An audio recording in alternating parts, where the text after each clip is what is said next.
From being tiny, I've always been very ambitious. I mean, at 3 years old, I wasn't going into rooms saying, I am ambitious. I wasn't saying the sentence. However, probably through the conversations I was having with people, people would assume or recognize that there was ambition. There was a hunger for maybe something different, something more, something that really felt great. And I went to drama school at 18. And I remember probably from being about 4, when I wandered into the kitchen and asked my mum how you could become part of the Blue Peter pantomime, which is where it all began. And she said, well, you go to stage school, you go to theatre school and you train.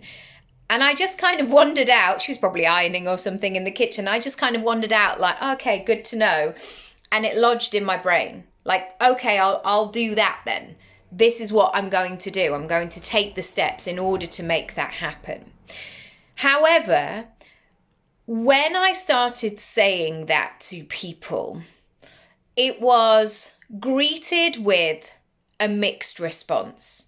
And the majority of the time, and I wasn't a pretentious kid, I wasn't like a big show off. I mean, I probably was like in my own little family dancing in the living room. But the way that I was going around on my day-to-day life, I wasn't walking in going, hi, I'm amazing. We've all met those kids. I wasn't doing that. If anything, I was much more of a watcher and observer, and then I would kind of do my thing.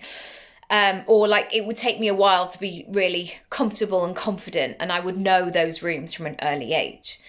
But what I found was the majority of the people, certainly at that time, thought ambition was a bad word.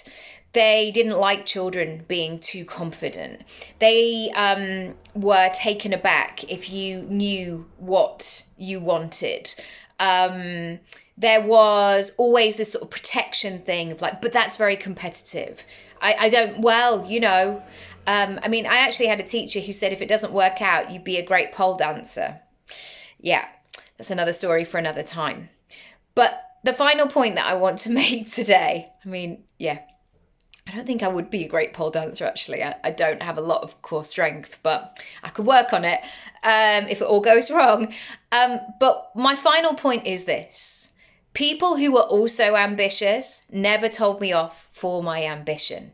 They always asked, how can I help? What do you need? And they always nurtured that within me. So if you're worried about those people who think you are too much of this, go somewhere else.